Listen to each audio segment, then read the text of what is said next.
नमस्कार, DD news में आप सभी दर्शकों का बहुत बहुत स्वागत है। मैं हूं असीम मिश्रा। शुरुआत हेडलाइंस के साथ। पीएम मोदी का मन की बात कार्यक्रम में देशवासियों से विकसित भारत के संकल्प को लेकर आगे बढ़ने का आह्वान। कहा, हमारे वैज्ञानिक अंतरिक्ष तकनीक में बना रहे हैं नए कीर्तिमान।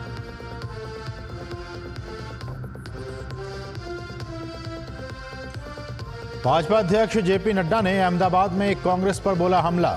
बाबा साहब आंबेडकर के संविधान के साथ खिलवाड़ का लगाया आरोप। अनुच्छेद 370 और 35A को लेकर कांग्रेस पर कसा तंज। दिल्ली विधानसभा चुनाव को लेकर सियासत हुई तेज। आम आदमी पार्टी के कई नेता भाजपा में हुए शामिल। वीरेंद्र सचदेवा ने कहा, देश के लिए खतरा पैदा करने वाले अपराधियों का पोषण क्यों कर रहे हैं केजरीवाल। सैफ अली खान पर हमले में निकला बांग्लादेश कनेक्शन। मुंबई पुलिस का सनसनीखेज खुलासा। अवैध बांग्लादेशी प्रवासी है आरोपी शरीफुल शहजाद। कोर्ट ने 5 दिनों की पुलिस कस्टडी में भेजा।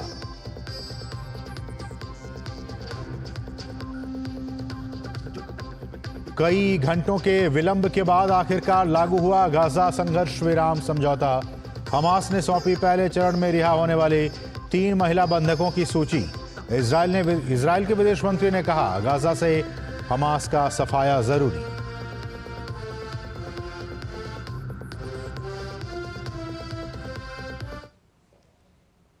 और अब सभी खबरें विस्तार से। मन की बात में पीएम मोदी ने प्रयागराज में चल रहे महाकुंभ को एकता का महाकुंभ बताया। पीएम ने कहा कि हजारों वर्षों से चली आ रही इस परंपरा में कहीं कोई भेदभाव और जातिवाद नहीं है। वहीं अयोध्या में भगवान रामलला के प्राण प्रतिष्ठा का जिक्र करते हुए कहा कि हमें विकास के साथ विरासत को सहेजते हुए उससे प्रेरणा लेनी है। प्रयागराज में दिव्य, भव्य और अलौकिक महाकुंभ में करोड़ों की संख्या में लोग आस्था की पवित्र डुबकी लगा रहे हैं। प्रधानमंत्री नरेंद्र मोदी ने मन की बात कार्यक्रम में महाकुंभ का जिक्र करते हुए कहा कि कुंभ का आयोजन पूरे भारत को एकता के सूत्र में बांधता है। उत्तर से दक्षिण तक मनाए जाने वाले कुंभ का आयोजन प्रयागराज, उज्जैन, नासिक और हरिद्वार में होता है। पवित्र नदियों से जुड़ी मान्यताओं, कुंभ, पुष्करम और गंगा सागर मेला का जिक्र करते हुए उन्होंने कहा कि सभी पर्व सामाजिक मेलजोल को, सद्भाव को, एकता को बढ़ाने वाले पर्व हैं। साथ ही उन्होंने कहा कि कुंभ की वैश्विक लोकप्रियता हर भारतीय के लिए गर्व की बात है। प्रयागराज में महाकुंभ का श्री गणेश हो चुका है। चिरस्मरणीय जन सैलाब, अकल्पनीय दृश्य और समता समरसता का असाधारण संगम। इस बार कुंभ में कई दिव्य योग भी बन रहे हैं। कुंभ का ये उत्सव विविधता में एकता का उत्सव मनाता है। संगम की रेती पर पूरे भारत के, पूरे विश्व के लोग जुड़ते हैं। हजारों वर्षों से चली आ रही इस परंपरा में कहीं भी कोई भेदभाव नहीं, जातिवाद नहीं। इसमें भारत के दक्षिण से लोग आते हैं, भारत के पूर्व और पश्चिम से लोग आते हैं।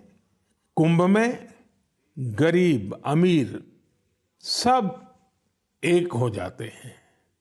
सब लोग संगम में डुबकी लगाते हैं, एक साथ भंडारों में भोजन करते हैं, प्रसाद लेते हैं। तभी तो कुंभ एकता का महाकुंभ है। कुंभ का आयोजन हमें ये भी बताता है कि कैसे हमारी परंपराएं पूरे भारत को एक सूत्र में बांधती हैं। अयोध्या में रामलला की प्राण प्रतिष्ठा की पहली वर्षगांठ का जिक्र करते हुए प्रधानमंत्री ने कहा कि विकास के रास्ते पर चलते हुए हमें विरासत को सहेजना है। हमने पौष शुक्ल द्वादशी के दिन रामलला के प्राण प्रतिष्ठा पर्व की पहली वर्षगांठ मनाई है। इस साल पौष शुक्ल द्वादशी 11 जनवरी को पड़ी थी।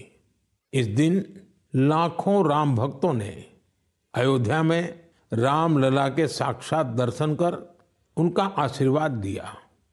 प्राण प्रतिष्ठा की ये द्वादशी भारत की सांस्कृतिक चेतना की पुनः प्रतिष्ठा की द्वादशी है। इसलिए पौष शुक्ल द्वादशी का ये दिन एक तरह से प्रतिष्ठा द्वादशी का दिन भी बन गया है। हमें विकास के रास्ते पर चलते हुए ऐसे ही अपनी विरासत को भी सहेजना है, उनसे प्रेरणा लेते हुए आगे बढ़ना है। प्रधानमंत्री मोदी का अपने कार्यकाल में विकास के साथ विरासत को संरक्षित करने पर जोर रहा है। विरासत पर गर्व करने के साथ साथ इसे सुरक्षित और संरक्षित करने के साथ ही जनमानस के बीच पहुंचाने की भी आवश्यकता पर जोर दिया।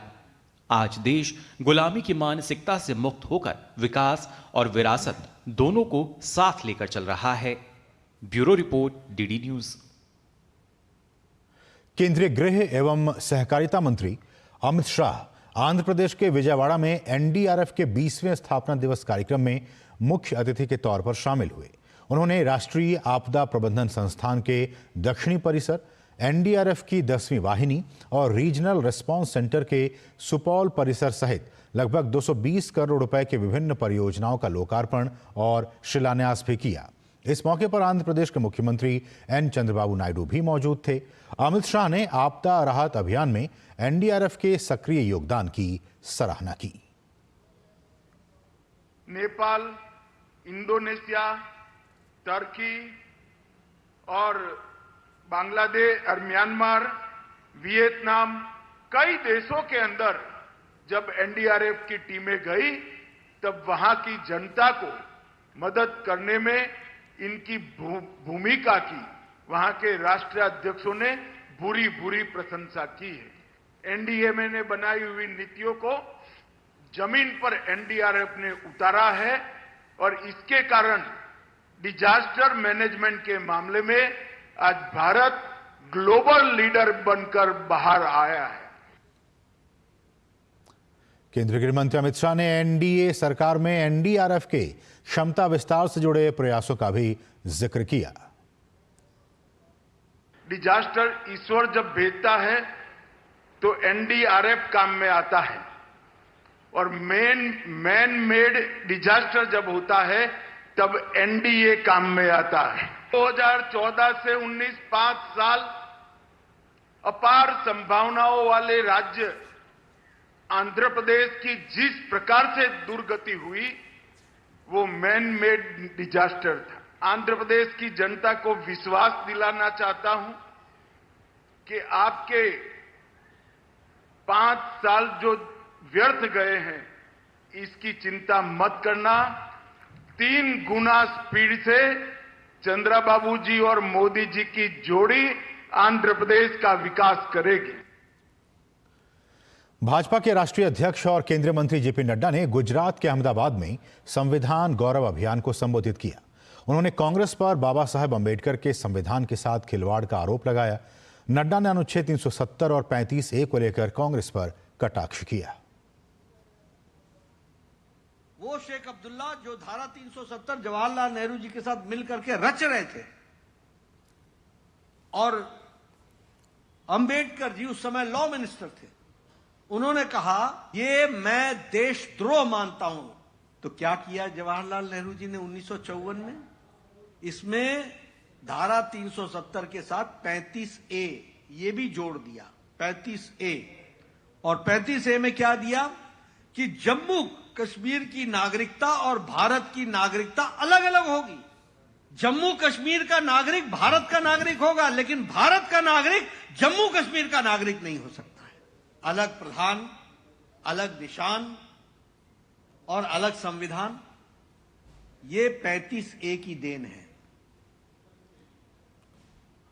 दिल्ली में विधानसभा चुनाव से पहले आम आदमी पार्टी को बड़ा झटका लगा है। पार्टी के कई नेता आज बीजेपी में शामिल हुए।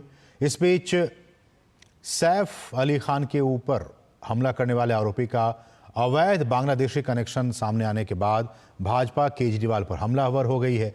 भाजपा दिल्ली प्रदेश के अध्यक्ष वीरेंद्र सचदेवा ने कहा कि अवैध रोहिंग्या देश की सुरक्षा के लिए खतरा है। सैफ अली खान के ऊपर जो हमला करने वाला था वो व्यक्ति पकड़ा गया। पहले दिन से हम कह रहे हैं कि देश में अवैध बांग्लादेशी, अवैध रोहिंग्या देश की सुरक्षा के लिए और दिल्ली की सुरक्षा के लिए खतरा है।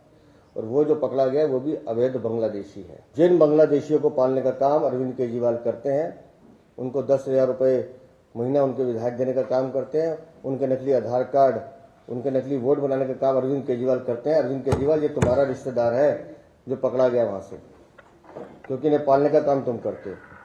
तो इसका जवाब भी आपको देना चाहिए अरविंद केजरीवाल को कि आज बताएं आके इस सैफ अली खां पे हमला करने वाला जो पकड़ा गया है उससे किस किस के तार जुड़े हैं, अरविंद केजरीवाल खुलासा करें।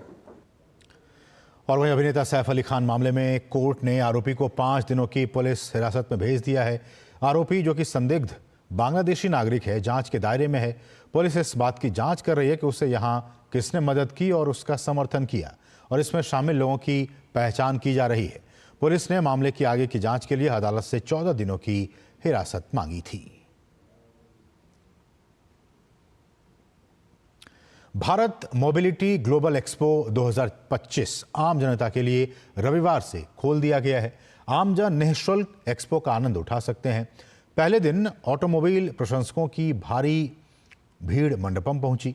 गाड़ियों की नई तकनीक और मॉडल देख सभी उत्साहित नजर आए। 22 जनवरी तक एक्सपो आमजन के लिए खुला रहेगा। ऑटोमोबाइल के शौकीनों के लिए शुक्रवार को भारत मंडपम में बाजार सज गया है। यहां लगे भारत मोबिलिटी ग्लोबल एक्सपो 2025 में लग्जरी से लेकर बचत देने वाली गाड़ियां प्रदर्शित की गई हैं। पहले सीएनजी स्कूटर से लेकर हाइड्रोफ्यूल, फ्लेक्स फ्यूल और ईवी गाड़ियों की एक से बढ़कर एक मॉडल देखे जा सकते हैं। ऑटो एक्सपो में अगली पीढ़ी की ई बसें, गाड़ियां, scooter, rickshaw, vanity van, air bus कौतूहल का विषय बने हुए हैं। इसके अलावा गाड़ियों के पार्ट्स और ईवी चार्जिंग मशीन तक सब कुछ एक ही छत के नीचे मौजूद है। 5 लाख रुपए की कीमत वाली इस छोटी सी कार ने सबको हैरानी से भर दिया है। स्वदेशी तकनीक से बनी कार भीड़ भाड़ वाले इलाके में आसानी से चल सकती है। हमने अंदर से इसका फीचर्स बहुत ही बढ़िया करा है। सो जो लोग एक्सपेक्ट करते हैं कि प्रीमियम हैचबैक में उनको जो फीचर्स मिले उनको ये गाड़ी में मिल जाएंगे, और इन कुछ चीज़ों में तो वो उससे भी आगे आती है। अंदर एसी तो है ही है, और फिर जो प्राइसिंग की बात कर रहे हैं आप, तो जो पेट्रोल गाड़ी में सबसे छोटी पेट्रोल गाड़ी में 5 रुपये पर किलोमीटर का कॉस्ट होता है, इस गाड़ी के लिए इलेक्ट्रिक चार्जिंग से 50 पैसे पर किलोमीटर का कॉस्ट आ जाता है। और फिर ऊपर जो सोलर पैनल लगा हुआ है वो दिन में 10 या 12 किलोमीटर दे देता है फ्री ऑफ कॉस्ट। जस्ट सौर ऊर्जा से एनर्जी मिल जाती है। आज एक्सपो आम जनता के लिए भी खोल दिया गया है। एक्सपो सुबह 10 बजे खुला और देखते ही देखते गाड़ियों के शौकीनों की तादाद बढ़ती चली गई। एक मौका मिलता है लोगों को, एक तो गवर्नमेंट की तरफ से फ्री टिकट्स मिल रही हैं, तो इससे ना पब्लिसिटी होती है गाड़ियों की, और काफ़ी हेल्प होती है कंपनीज को भी अपनी ब्रांड को प्रमोट करने में, लॉन्च करने में, इंफॉर्मेशन प्रोवाइड करने में। हमारे HSRP से लेके स्पीड गवर्नर से लेके रेड और BS6 4 जनरेशन की जो ऑयल है आजकल जो डाली जा रही हैं, उनसे लेके अच्छी चीज़ें देखने को मिल रही हैं। और सबके लिए फ्री पास है अब की बार, तो सब सारे लोग आ रहे हैं देखने के लिए। तो थोड़ा अच्छा महसूस हो रहा है कि हमारे देश में भी ऐसी अच्छी गाड़ियाँ डेवलप हो रही हैं। जितनी इलेक्ट्रॉनिक गाड़ियाँ बनेंगी, बेरोजगारी कम होगी भारत देश के अंदर, और लोगों को उतना ही रोजगार मिलेगा। हमने यहाँ के देखा काफ़ी नई गाड़ियाँ हैं। इसमें खास बात है कि हर वर्ग को ध्यान में रखकर ऑटोमोटिव सॉफ्टवेयर कंपनियां अपनी नई तकनीकें प्रदर्शित कर रही हैं, जिनमें पैसेंजर से लेकर कमर्शियल वाहन मौजूद हैं। 20 से 22 फरवरी तक आम दर्शक सुबह 10 से 6 बजे के बीच भारत मोबिलिटी ग्लोबल एक्सपो 2025 में जा सकेंगे। Doctor Chandrashekhar, DD news. और नई दिल्ली के भारत मंडपम में भारत मोबिलिटी ग्लोबल एक्सपो में वाहनों के प्रदर्शन के साथ ही रोड सेफ्टी पर भी फोकस किया गया है। एक्सपो में विभिन्न तरीकों से रोड सेफ्टी को लेकर लोगों को जागरूक किया जा रहा है। यहाँ आने वाले लोगों को यातायात के नियमों की जानकारी दी जा रही है। साथ ही लोग ड्राइविंग टेस्ट में हिस्सा लेकर अपनी ड्राइविंग स्किल भी जांच सकते हैं। नियमों के मुताबिक अच्छी ड्राइविंग टेस्ट पूरा करने वालों को अवार्ड भी दिया जा रहा है।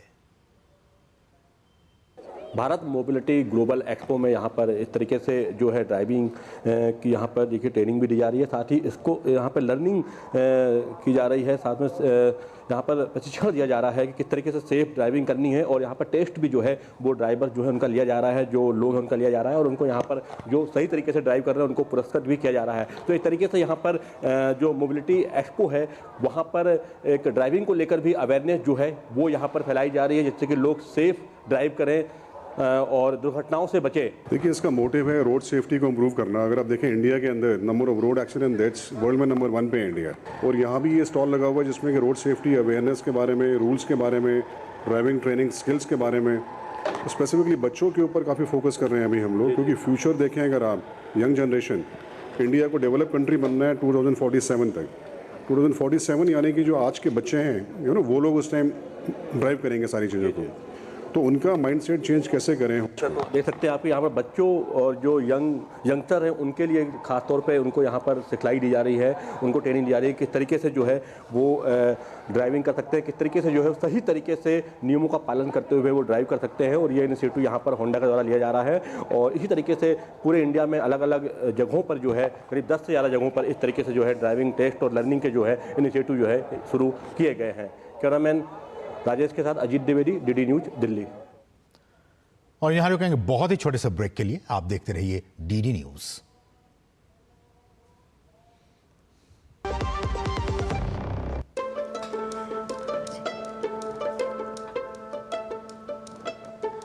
पापा जी, इनिशियल फंड चाहिए होगा बस।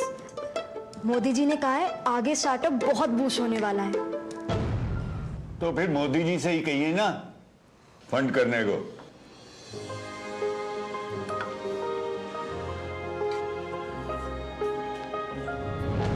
प्रधानमंत्री नरेंद्र मोदी जी ने महिला उद्यमियों के लिए स्टार्टअप के अवसर बनाए, फंड्स दिलाए, सफल हुई तो अवार्ड दिए, और बीते कुछ वर्षों में विमेन स्टार्टअप्स न सिर्फ सफल हुए बल्कि कई तो यूनिकॉर्न भी बने।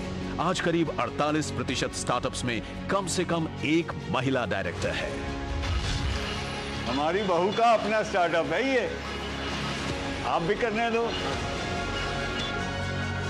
9 साल बेमिसाल स्टार्टअप।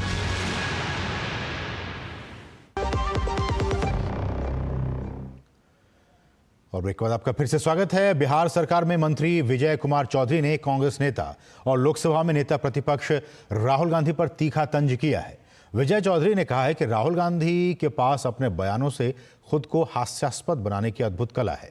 उन्होंने कहा कि बिहार के जातीय गणना के शुरू होने से लेकर आंकड़े जारी होने तक कांग्रेस पार्टी ने इसका समर्थन किया था। दरअसल राहुल गांधी ने शनिवार को पटना में एक कार्यक्रम के दौरान बिहार में होने वाली जातीय जनगणना को फर्जी बताया था। राहुल गांधी अपने ही बयानों से अपने को हास्यास्पद बनाने की अद्भुत कला रखते हैं, जिसका ताज़ा तरीन उदाहरण कल उनका बिहार के जातीय गणना पर दिया गया बयान है। आश्चर्य की बात है कि कांग्रेस पार्टी शुरू से अंत तक इसका समर्थन करती रही थी, और आज राहुल गांधी कह रहे हैं कि वो सारा फेक है। और अफसोस की बात है कि बिना किसी प्रमाण के बिहार के कटिहार जिले में आज सुबह एक बड़ा नाव हादसा हो गया। कटिहार के अहमदाबाद में गंगा नदी में नाव डूबने से 3 लोगों की मौत हो गई। नाव में कुल 17 लोग सवार थे। अभी तक 3 लोगों के शव बरामद हो चुके हैं। इसके अलावा 4 लोगों ने तैरकर अपनी जान बचाई, जबकि 4 लोगों को बचाया गया, उनको अस्पताल में भर्ती कराया गया। बाकी लापता लोगों को खोजने के लिए एसडीआरएफ ने रेस्क्यू ऑपरेशन चलाया है। और अब बात महाकुंभ की।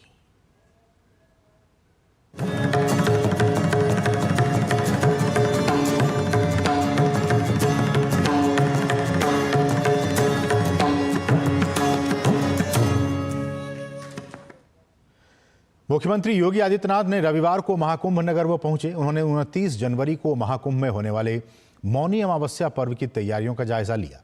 सीएम ने अरैल में स्थित परमार्थ आश्रम निकेतन में स्वामी चिदानंद सरस्वती और कथावाचक मुरारी बापू समेत कई संतों से मुलाकात की। इस दौरान मुख्यमंत्री योगी आदित्यनाथ मुरारी बापू की कथा में शामिल हुए। मुख्यमंत्री ने इसके बाद महाकुंभ में मौनी अमावस्या के अवसर पर होने वाली तैयारियों की समीक्षा भी की।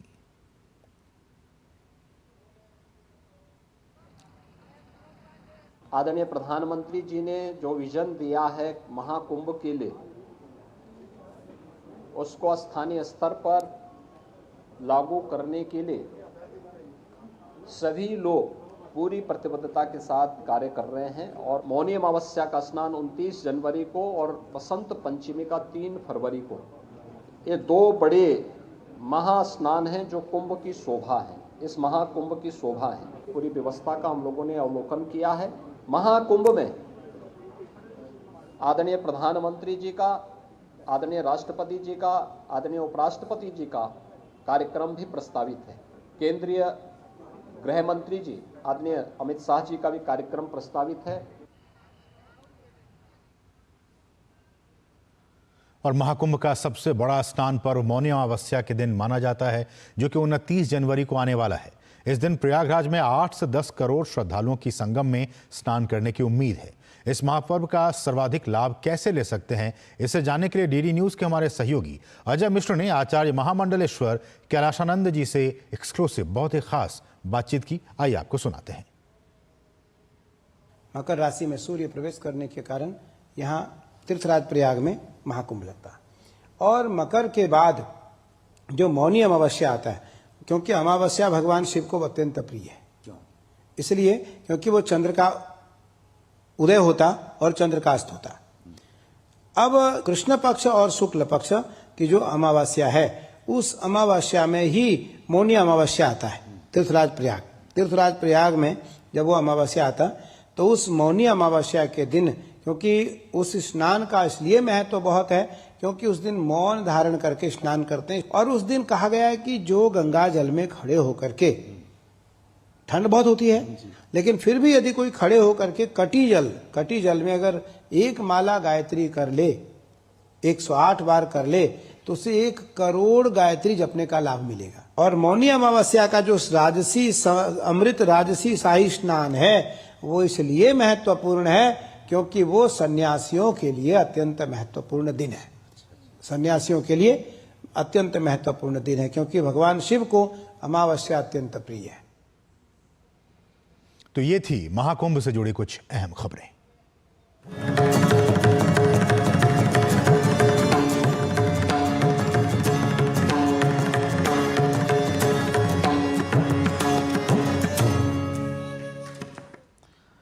और अब कुछ अंतर्राष्ट्रीय खबरें। गाजा संघर्ष विराम को लेकर इजराइल और हमास के बीच आखिरकार समझौता लागू हो गया है। हमास की तरफ से आज रिहा किए जाने वाले बंधकों की सूची नहीं मिलने तक इजराइल ने समझौता लागू नहीं करने की बात कही थी। इसी वजह से समझौता लगभग 3 घंटे के विलंब से लागू हुआ। हमास ने सूची देने में देरी के लिए तकनीकी गड़बड़ी को वजह बताया। बाद में हमास ने 3 महिला बंधकों की सूची सौंप दी, जिन्हें वो आज रिहा करेगा। 7 अक्टूबर 2023 को आतंकी हमले ने हमास ने जिन सैकड़ों लोगों को बंधक बनाया था, उनमें ये 3 महिलाएं भी शामिल हैं। अमेरिका, कतर और मिस्र के मध्यस्थता वाले इस समझौते पर पिछले दिनों सहमति बनी। इसके तहत हमास पहले चरण में 33 बंधकों को रिहा करेगा। इनमें सबसे युवा और सबसे उम्रदराज बंधकों की पहले चरण में रिहाई शामिल है। बदले में इजराइल फलस्तीनी कैदियों को रिहा करेगा। साथ ही कई इलाकों में मानवीय सहायता से भरे ट्रक पहुंचने लगेंगे। इजराइल के विदेश मंत्री ने इस समझौते का बचाव किया, लेकिन गाजा से हमास की मौजूदगी खत्म करने को जरूरी बताया। First of all, we are committed to release all our hostages. This is the reason why the government approved this framework, which, as I described, includes heavy prices. But it is clear, as I said previously, that to move from the first phase to the second phase is not something automatic. We have objectives of the war. To do it automatically is to accept Hamas wishes and Hamas demands. We have objectives to achieve, and we will negotiate that. We will negotiate that in good faith, but as I said, it is not automatic. खबर खेल जगत से है। साल का पहला grand slam Australian open जारी है। अनुभवी भारतीय टेनिस खिलाड़ी रोहन बोपन्ना और चीन की उनकी जोड़ीदार झांग शुआई को दूसरे दौर के मैच में वॉकओवर मिलने के बाद उनकी जोड़ी मिक्स्ड डबल के क्वार्टर फाइनल में पहुंच गई है।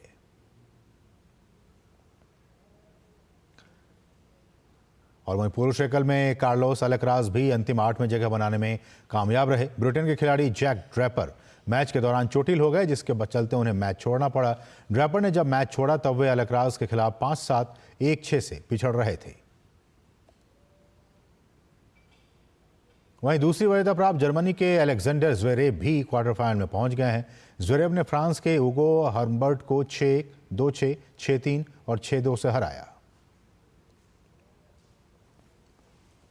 इस बीच महिला एकल में गत विजेता और शीर्ष वरीयता प्राप्त आर्यना सबालेंका ने मीरा एंड्रीवा पर 6-1, 6-2 से जीत दर्ज कर क्वार्टर फाइनल में जगह बनाकर ऑस्ट्रेलियाई ओपन टेनिस टूर्नामेंट में लगातार तीसरा खिताब जीतने की तरफ मजबूत कदम बढ़ा लिए हैं।